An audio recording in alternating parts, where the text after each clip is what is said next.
সকালবেলা এরকম একটা রেডিমেড নাস্তা পেলে মনটাই ভরে ওঠে। সকালবেলা নাস্তা করে দুপুরের জন্য কি রান্না হবে সেটার প্রস্তুতি নিয়ে নেওয়া হচ্ছে। জামাইয়ের আবদারে খিচুড়ি আর ইলিশ মাছ ভাজি খাওয়া হবে, সেটারই রান্না চলছে। এখানে আমি খিচুড়ি রান্না করার জন্য পেঁয়াজ মরিচ আর রসুন কেটে নিয়েছি। ডাউলগুলো ভেজে নিব একটু। এই যে কড়াইটা চুলার উপর বসিয়ে দিয়েছি, এর মধ্যে ডাউলগুলো নিব। ডাউলগুলো নিয়ে সুন্দর করে ভাজবো। এভাবে ভেজে খিচুড়ি রান্না করলে কিন্তু ভীষণ মজা লাগে, বিশেষ করে সেন্ট অনেক সুন্দর হয়। আমার ডাউলগুলো ভাজা শেষ, একটু হালকা কালার আসলে পরে নামিয়ে ফেলতে হবে, বেশি ভাজা যাবে না। আজকে সকালে বাজার থেকে চিকন চাউল কিনে নিয়ে আসছে, চিকন চাউলের খিচুড়ি খাবে, এই জন্য আমি চাউলগুলো সুন্দর করে ধুয়ে রেখেছি। খিচুড়িটা রাইস কুকারে রান্না করব।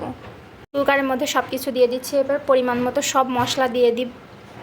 আমি এখানে 1 চামচ মতো জিরার গুঁড়া দিয়ে দিয়েছি, একটু ধনিয়ার গুঁড়া, হালকা একটু মরিচের গুঁড়া দিয়ে দিব, পরিমাণ মতো হলুদ দিয়ে দিব, আর স্বাদ মতো লবণ, মানে যেটুকু পরিমাণ লাগবে সেইটুকুই দিব। দিয়ে সুন্দর করে নেড়ে চেড়ে নিব। আমি রাইস কুকারের বাটির মধ্যে বেশিরভাগ সময় এভাবে রান্না করি, এটা রান্না করতে আমার কাছে সুবিধা মনে হয়। এই খিচুড়িটা আমার শাশুড়ি মা অনেক ভালো রান্না করে, আমি আমার শাশুড়ি মার কাছ থেকে দেখে শিখছিলাম।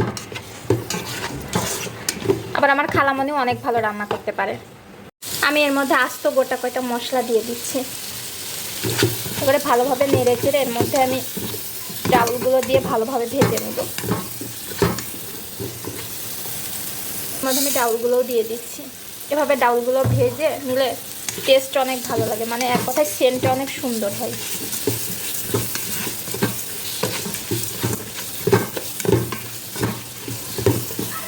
মশলাটা বেশ সুন্দর ভাজা হয়ে গেছে, ঘ্রাণও বের হয়ে গেছে। এর মধ্যে আমি চাউল দিয়ে দিব। যে এর মধ্যে আমি চাউলগুলো এবার দিয়ে নাড়বো। এটা তো আমার জামাই অনেক খেতে পছন্দ করে, এই জন্যই ভাবি একটু রান্নাবান্না করে খাওয়াই। সপ্তাহে একটা দিনই রান্নাবান্না করা, ভাবি সবসময় ভালো মন্দ রান্না করে করে খাবো, কিন্তু সময়ের অভাবে আর রান্না করতে পারি না। জিনিস যদি নিয়ে আসতে কই বাইরে, নাকি নিয়ে আসতে কই ধরে নিয়ে আসে বাইরে। হ্যাঁ নিয়ে আসতে বলেছি একটা বেগুন, নিয়ে এসে 1 কেজি বেগুন। এটাকে আমার দরকার ছিল। এখন মিষ্টি কুমড়া আমার কাছে ভালো লাগে, তো মিষ্টি কুমড়া কিসের জন্য নিয়ে আসো? তোমার কাছে তো সবই মজা লাগে। লেবু আছে বাসায়, আবার লেবু নিয়ে আসার দরকার থাকে। আর এই শুষা একটুও ভালো না, তুমি নড়ে চড়ে এই শুষাগুলোই নিয়ে আসো না, ফ্রিজে রাখো। ওই যে শুকায় গেছে, তুমি কি খাও নাকি? খাইলে পারে তো শুকাই দিলে সামনে দিলে তো খাই। এটা দিছো কখনো যে না লেবু খাও? ও মা, বলার ভাষা নেই আমার। মানে যাই বলি না কে, একটু আনতে বলে আর একটু বেশি করে করে জিনিস আসে, এমনি নষ্ট হয় জিনিসপত্র। হ্যাঁ হ্যাঁ ফ্রিজে না, পলির মধ্যে করে রাখতে হবে। এই যে আমার চাউলও ভাজা হয়ে গেছে, ওর মধ্যে একটু পানি দিয়ে দেবো, খাও। দুইজন মিলে রান্না বান্না করতে কিন্তু ভালোই লাগে। হ্যাঁ, মধ্যে পানি দিয়ে এবার এই তো খিচুড়ি রান্না হয়েই গেল। রান্না করতে কি বেশি সময় লাগে নাকি? খিচুড়ি ঝটফট রান্না। এর মধ্যে পরিমাণ মতো পানি দিয়ে দিলাম। এনে এসে এখন খাইতে মন চাচ্ছে, তারপরে আর খাওয়া হবে না, এই শেষ। প্রত্যেক দিনই খাবা, রাত্রেবেলা শসা খাবা। শসা খেয়ে থাকবো। হ্যাঁ, এই স্টাইলে শসা কাটা কাটা জানো? কাও তো ভালো আছে। এই স্টাইলে শসা কাটে হচ্ছে বিক্রি করে, যারা শসা বিক্রি করে তারা কাটে। মোটা মোটা করলে ভালো দিনে। ইলিশ কি বলে, খিচুড়ি দিয়ে বেগুন ভাজি আর ইলিশ মাছ ভাজি না, একটু মোটা মোটা করলে ভালো হবে। আমাদের একটা বোট কেনার দরকার। কয় টাকা নিবি নে? একটা বোট কিনলে আরও বেশি সুবিধা হইতো কাটা। বেগুনগুলো একদম আছে, ছোট ছোট আছে। তুমি এই পর্যন্ত বেগুন কিনেছো, সবগুলাই কেমন যেন মরা মরা টাইপের, এর এইগুলো টাটকা। বেগুন আলু আর ইলিশ মাছ ভাজি আজকে খিচুড়ির স্পেশাল খাবার।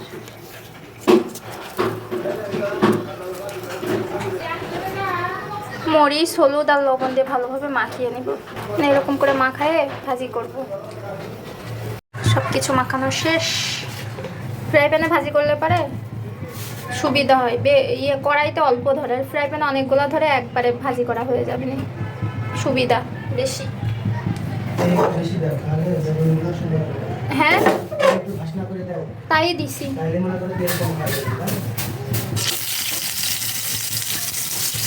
অবশ্য আমি এরকম করে আগে কখনো ভাজিনি, এটা এই প্রথম ফার্স্ট টাইম ভাজতেছি, দেখি কেমন লাগে।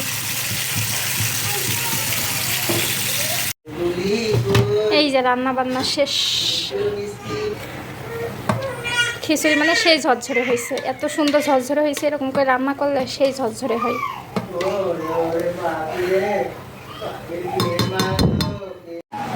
এই যে খিচুড়ির সাথে বেগুন ভাজি করা কমপ্লিট, আলু ভাজি করাও কমপ্লিট, অনেক সুন্দর হয়েছে।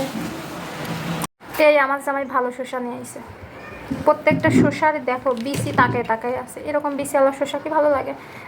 তখন একটা শসা খাইছে, সেই শসাটা ভালো ছিল, এই শসা কি আর ভালো থাকে? পাঁচ আঙুল কি সমান? তোমার এমনি সবাই খুব ঠকাই।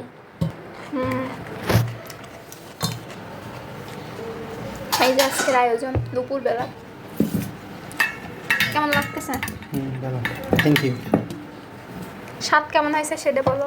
এখন তো খাইলাম না, খাই না খেয়ে কীভাবে বলবো কেমন স্বাদ আছে? এই যে এই ভাত খাইতে বেশি মজা লাগে।